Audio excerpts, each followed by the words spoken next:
Hallo und herzlich willkommen zur Leuchtmasse, dem Uhrenpodcast mit Ralf. Uhren sammeln mit Sinn und ohne Verstand. Heute habe ich Omar Kabani mit mir in dem Podcast und interviewe ihn in Englisch. Er hat hier in Dubai die Kollektiv gegründet und auch eine neue Ausstellung quasi, die Timezones-Ausstellung, die zur gleichen Zeit stattfindet wie die Dubai Watch Week am 21. und 22. November mit bis zu 70 Micro- und Indie-Brands, Marken, Uhrenmarken, die dort ausstellen werden. Einige super bekannte und einige absolut unbekannte, die erst dort noch gegründet werden. Also ihre erste Uhr vorstellen quasi. Unfassbar, alles ist kostenlos. Die beiden Instagram-Handles sage ich euch jetzt, das haben wir nämlich im Interview vergessen und dann geht's gleich los mit dem Interview. Also einmal Indie Kollektiv, ich packe das auch nochmal in die Shownotes, also in die Beschreibung des Podcasts, und Timezones-Official, das sind die beiden Instagram-Handles, wo ihr all die Informationen findet, wie ihr teilnehmen könnt an diesen WhatsApp-Gruppen oder Facebook-Gruppen und natürlich, wo ihr euch registrieren könnt für den kostenlosen Besuch der Trade Show Timezones, die dann stattfindet im November zur gleichen Zeit wie die Dubai Watch Week und auch fast in der gleichen Location. Das heißt, das ist nur 5 Minuten Fußweg voneinander entfernt. Super. Ihr habt all die großen Marken bei der Dubai Watch Week und die ganzen Indie Marken und Microbrands auf der Timezones-Ausstellung. Also, viel Spaß beim Interview. Bis bald. Tschüss. Hello and welcome. This is a Leuchtmasse podcast. Uhren sammeln mit Sinn und ohne Verstand. But I won't speak much more German because otherwise Omar, who is my guest today, won't be able to understand what I'm saying. Welcome, Omar. Thank you for being on my podcast. Thank you very much for having me, Ralph. It's a pleasure. Yes. Omar is a person I know from a few watch events where we started talking and you basically said, well, if you're interested in microbrands and indie brands, why don't you join our community? And that's how it all started. So before we go into the big event that's coming up, what is the MIC? What is the The micro and indie, how do you call Kollektiv. it? Kollektiv, yes, exactly. Yes. What is it? Well, it's as you said, it's a community that me and a friend, Samuel Dano, established back in April of last year, with a really simple mission and purpose to connect watchmakers and micro brand owners to a group of global watch enthusiasts and collectors. I have been into watches for several years. I'm a collector myself. And as I transitioned my interests more towards the micro brands and independent watchmaking scene, I found that a lot of the rationale and attraction to buying these pieces is the storytelling element behind the watch and behind the person making the watch. And having access to the watchmakers and the brand owners was really only quite possible if you attended watch shows and exhibitions. You don't really get that personal direct interaction. And I couldn't find any platform or any community that offered it. So we created one. And it was known as the Micro Indie Kollektiv, and that's exactly what it does. It's a WhatsApp community on the most basic level. It's a WhatsApp community, and we invite independent watchmakers and micro brand owners to join this WhatsApp community and to promote and market their brands, their timepieces. Share behind the scenes footage. Talk to us about the design inspiration, the passion, the what drives them, and it's really just a platform for them to use to showcase their products.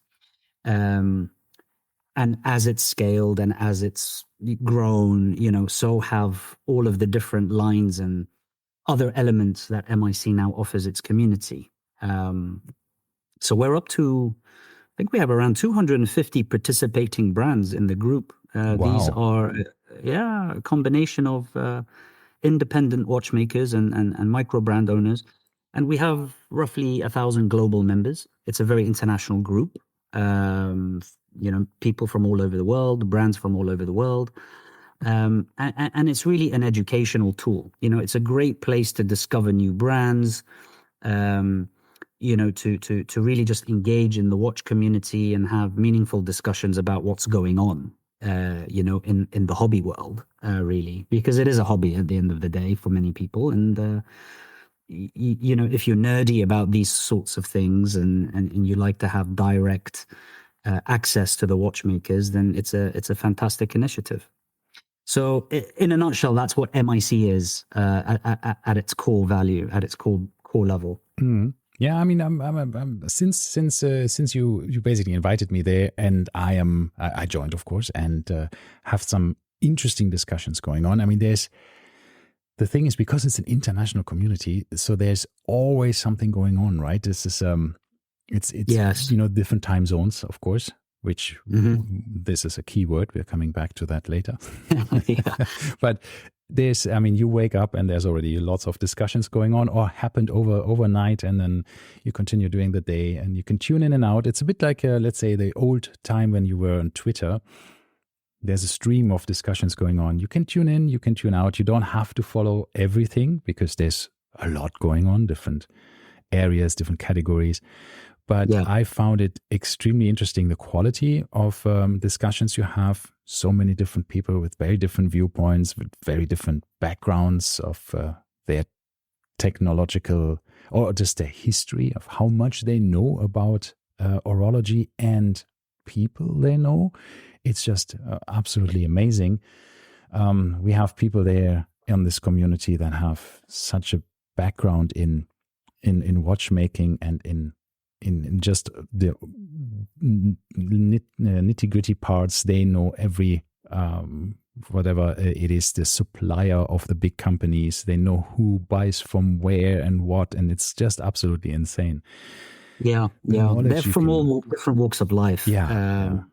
So, there are the watchmakers and the brand owners themselves, of course, but then you have people on in roles within other aspects of the watchmaking industry, and they could be distributors, they could be suppliers, they could be retailers, they could be promoters or influencers, marketing agents. I mean, the list goes on. It really does encompass a very wide segment of the watch industry as a whole. So you're right, because this gives rise to many different interesting viewpoints and discussions. opinions. It's really And fantastic. discussions. Yeah, it's quite engaging, and that in itself gave rise to the evolution of MIC from what I described initially at its core value, but it just grew from there. So opportunities to connect watchmakers with other watchmakers, for example,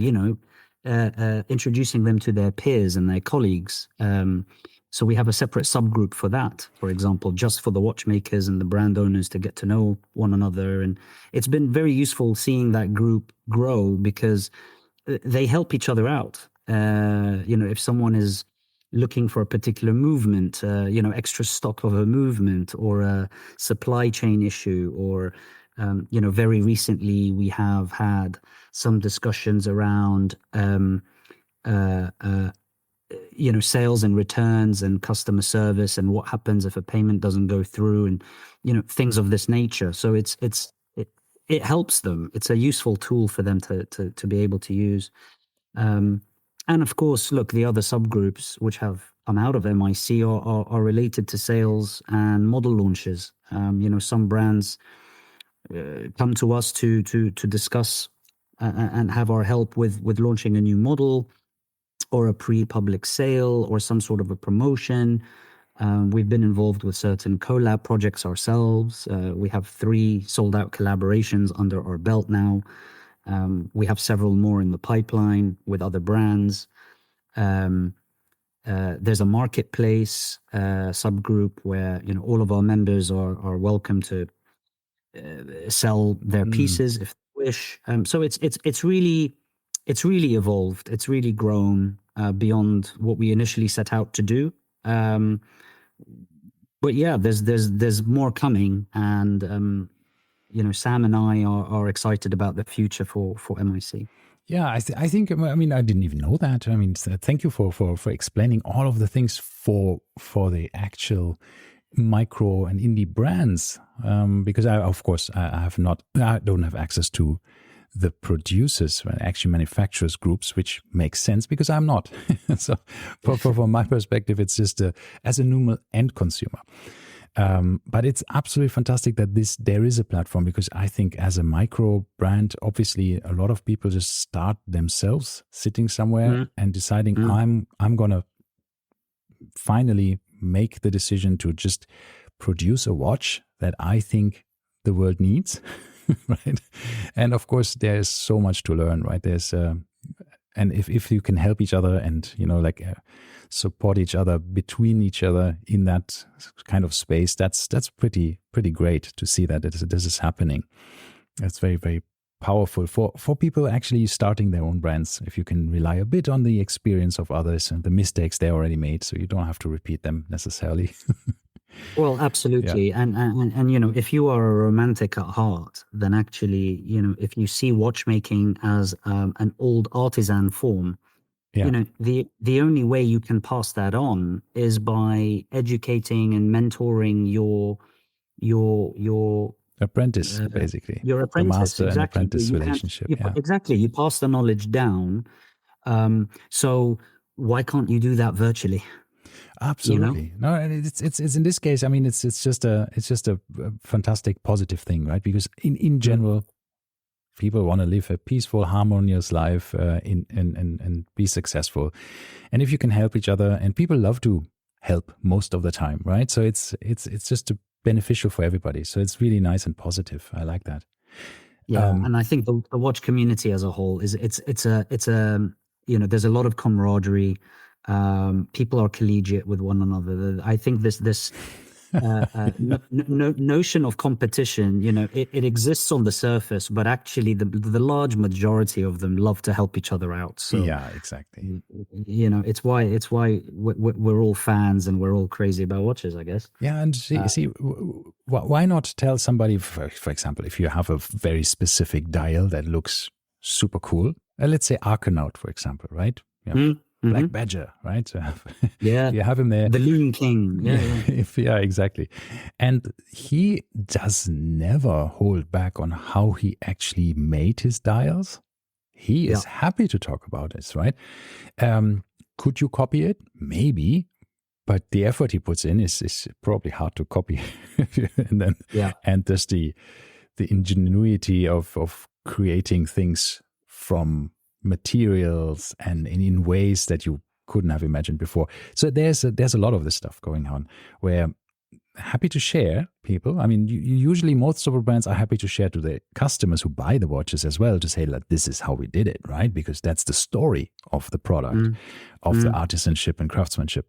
So why not help each other out to a certain extent as well between each other? But what I found interesting is how you said a very good point about the camaraderie and the positivity. You hardly find people in this community being negative. And sometimes the watch community has a bit of a reputation of being a bit toxic, right? So, we all have been there when you're on forums or on comment sections of YouTube and others, when people are saying, this watch is but ugly and I hate it. And there's very strong opinions sometimes, right? We watch people sometimes have very strong opinions about things like, oh, there's a ghost date, or, oh, this is just, the lug width is 21 millimeters, or it's just too big. I would buy it immediately if it had no date, the date at 3, the date at 6, at 2, at 3, at 12, whatever it might be, right? Everybody has an opinion. And it's sometimes... Yeah, and of course, I've seen watches in the MIC where I think like, what the hell is the person thinking, right? Why produce a watch like this? But it's my opinion, right? And my opinion is 1 in a million, or in a couple of billions. So it doesn't matter really what I think, right? So, and I don't have the need to tell somebody that I don't like your watch, because why should I? I just don't buy it, right? So that's that's what I always think. Like, you can, have an opinion, but you don't necessarily need to say it unless asked. Be honest if you're asked what you think. Some characters, they are, they're just like that by, their character. Some individuals are just very blunt, and they're very straightforward, and they don't mean to cause offense, but that's just the way they communicate. Yeah. The other thing you have to appreciate, particularly with MIC, is, it is truly a global group, and there are language barriers, Yes, I mean, we all speak in English within the group, but, someone may not be, an English thinker. They would think it in their local language and translate it. And sometimes, messages of a sensitive nature can get lost in translation. So I think for the most part, people's viewpoints and the way they want to express themselves is largely accepted. I mean, we do have a team of moderators that obviously watch the group. Mm-hmm. And if anyone steps a little bit over the line, we do act and we do moderate the group. But, interestingly, on the point that you just made. Very, very rarely that it was even needed, right? So, yeah. Oh, you need it for a group of this big. And as you said, we're across different time zones. So, there has to be a vigilant eye on the group at all times, because it's just always on. But the point I was going to make is, if we all liked the same thing, there wouldn't be a watch industry, right? I mean, if we all wanted the same thing, we all liked the same watch, and we all heralded the same piece, and we all bought the same piece, there wouldn't be this rise of ingenuity and creativity and innovation, particularly amongst the microbrands and independent watchmaking space, to come out with something new, to come out with something interesting and different that catches someone's eye or attention. My older brother is the one who got me into watches in the first place. He's been a collector for many years. And, in the golden era of the 80s, I remember his watches were quite small. And that's because that was the fashion at the era, right? Yeah, absolutely. You're talking about, the Gordon Gekko, famous Cartier references and such. But as time went on, he grew more and more into big watches, like big watches, big sporty stuff, the Freak One, large kind of RM style kind of watches, more sporty, but just big on the wrist and big with a presence. For me, I mean, I have a small wrist. So for me, A, those watches don't work on me, and B, I don't like them. But I'm not going to go to my brother and say, oh, why the hell did you go and buy that?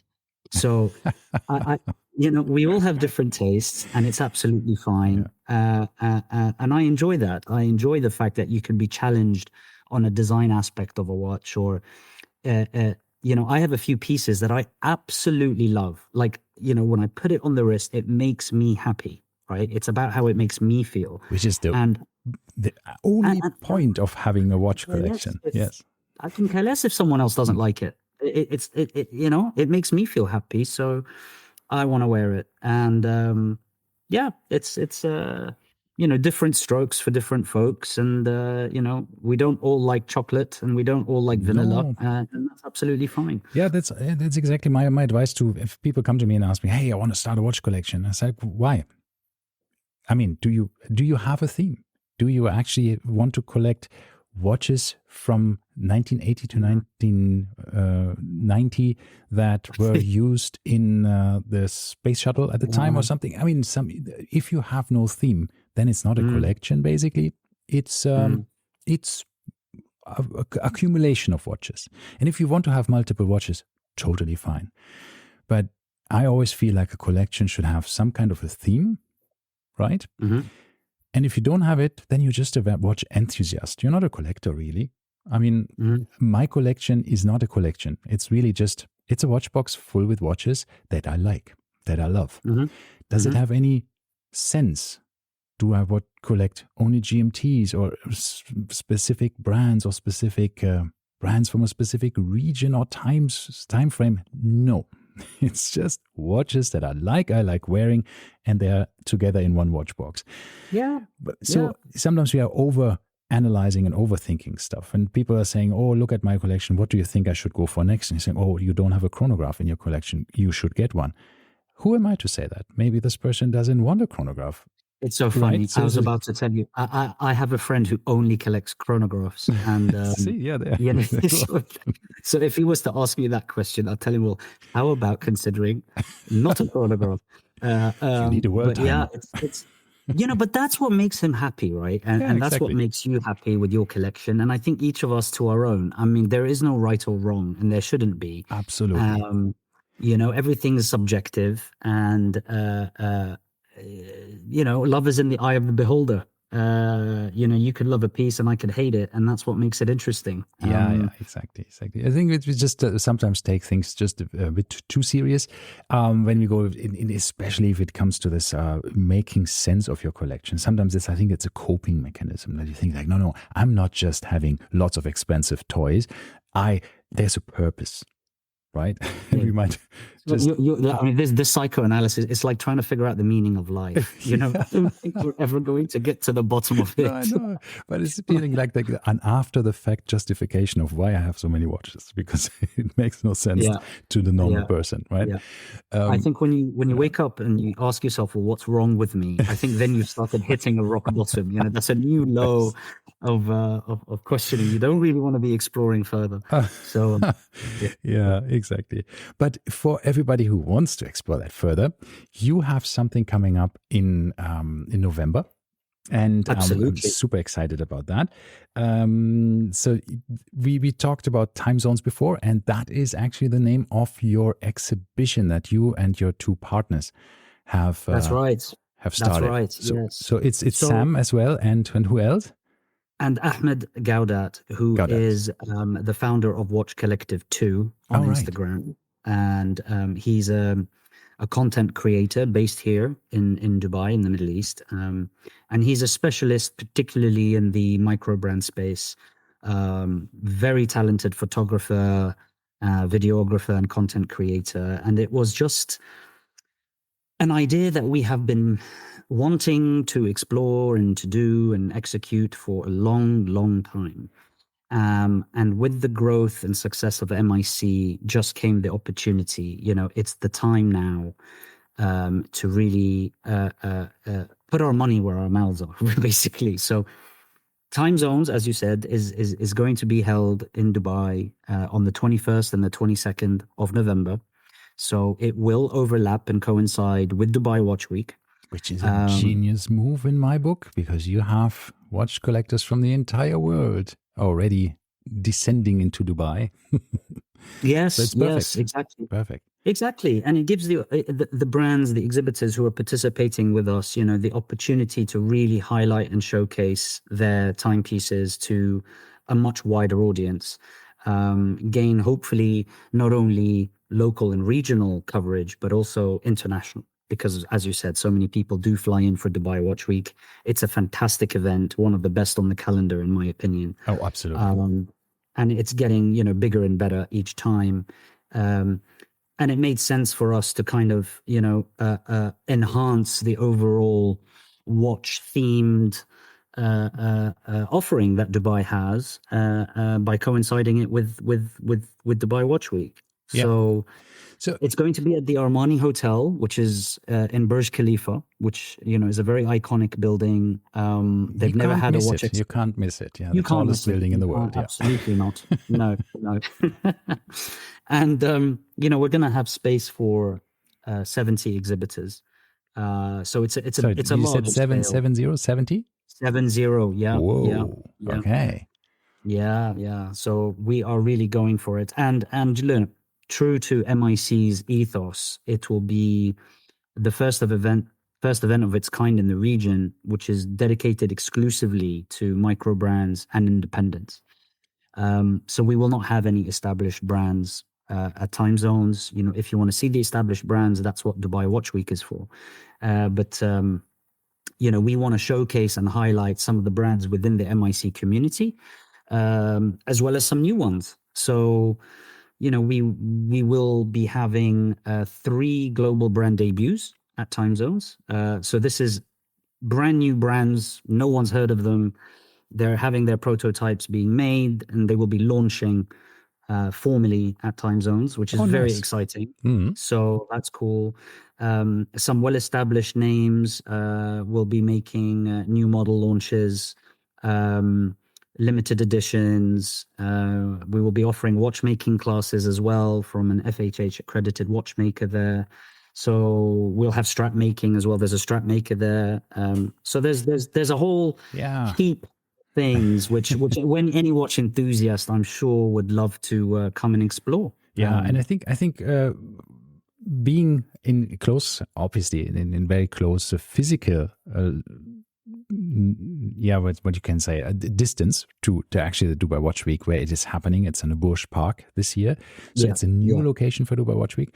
And the Burj Khalifa, that's, we can discuss how fast you walk, but it's between, if you run, it's 2 minutes, and if you walk leisurely, it's 5.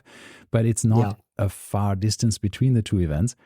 No, not at all. What made? No. In fact, I mean, you could see the venues from one to the other. I mean, it's very, very close. So it's really fantastic to have that. And I think one thing I wanted to mention, what made Dubai Watch Week so great, and my favorite show in my experience, was access.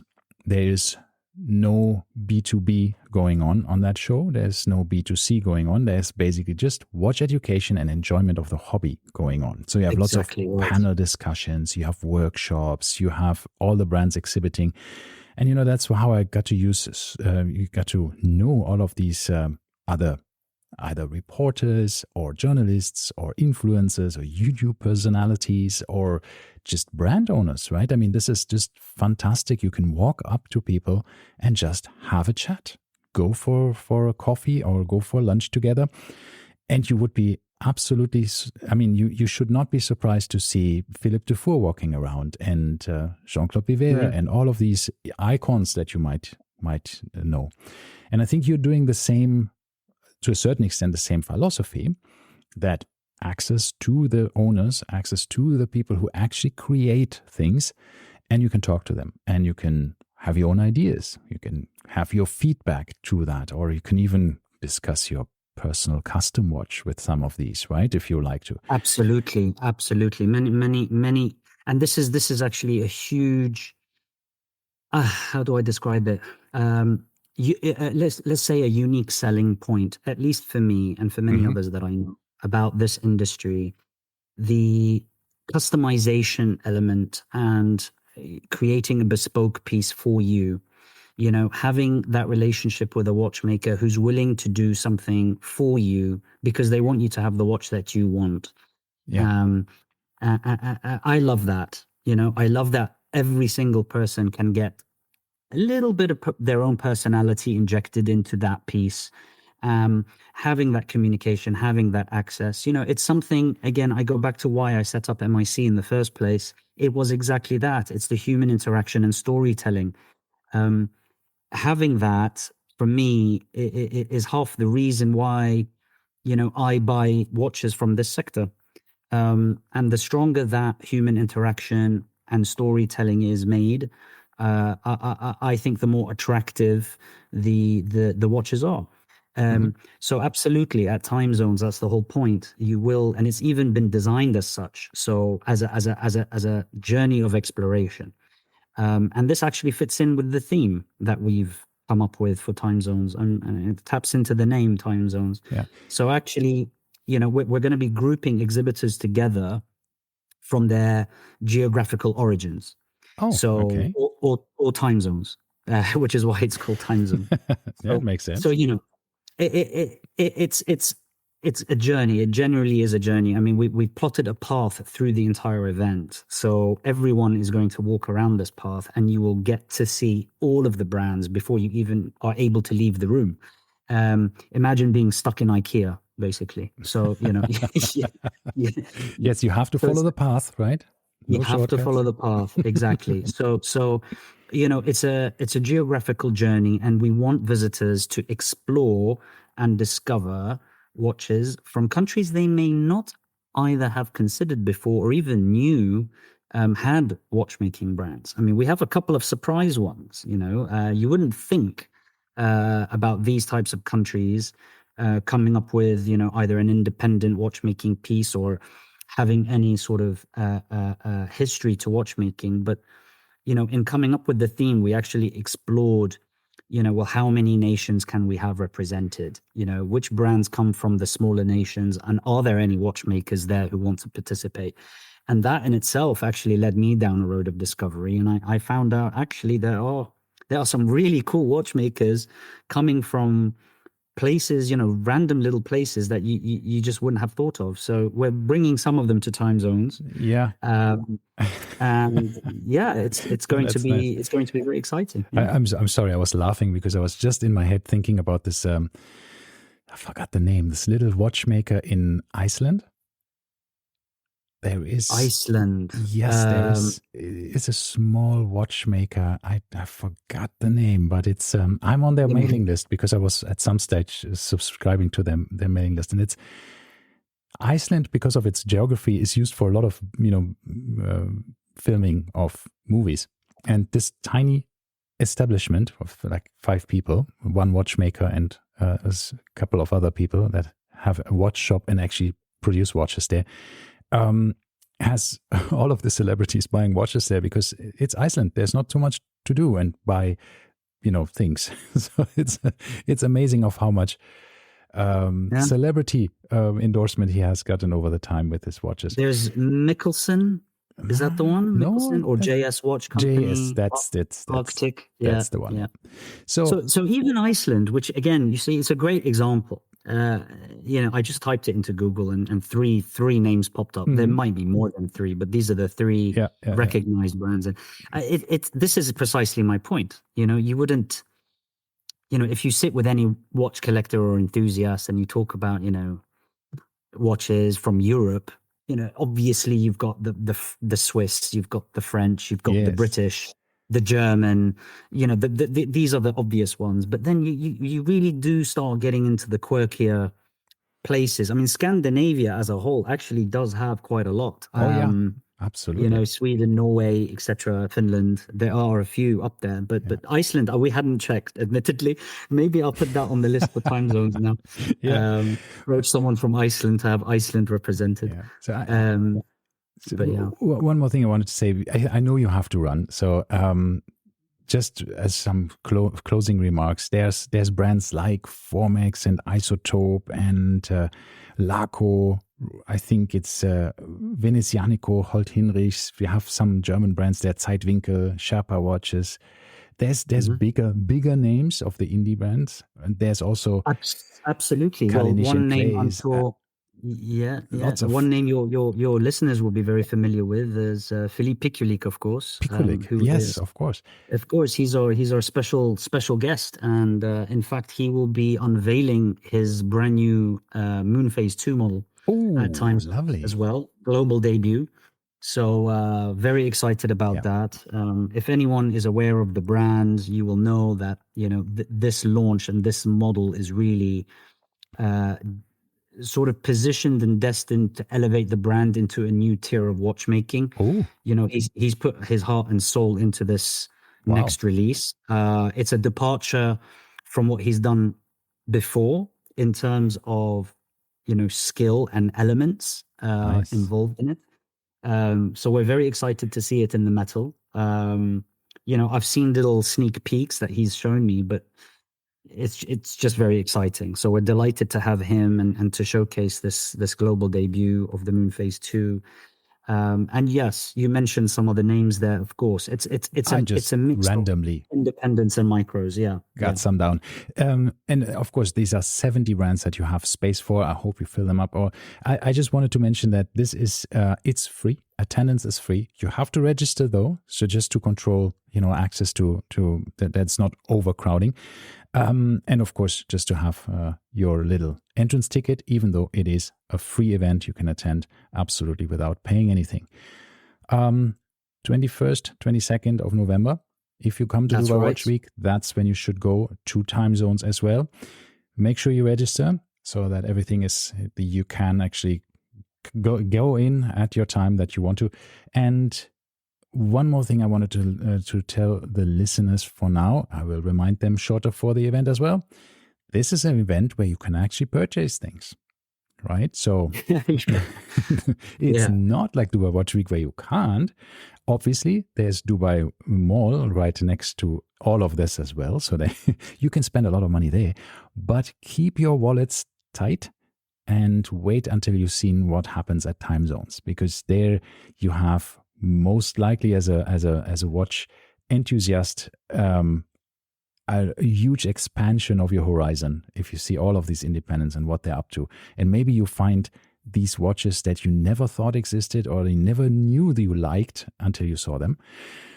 And that's the place to go. So it's a thank great... you for saying so. And yes, absolutely. I mean, particularly with some of the brands wanting to push their limited edition models and their new releases, this is, an opportunity really to grab one whilst they're still available, really. So exactly. Absolutely, it is a sales event. And for me, it's Christmas and New Year's and everything together, because I can now talk directly to the brand owners and say like, okay, hey, come to my podcast and we have a chat, especially, of course, for German speakers. Then I will have a lot of German brands coming to my hometown at the moment. So that's fantastic to see them there and maybe do some interviews. Absolutely. It's a fantastic event for everybody. And so looking forward to it. And thank you so much, Omar. My pleasure. Thank you for having me. And we speak again shortly before the event. Absolutely. Look forward to it. Excellent. Thanks a lot. Bye-bye. Take care, my friend. Take care. Bye-bye.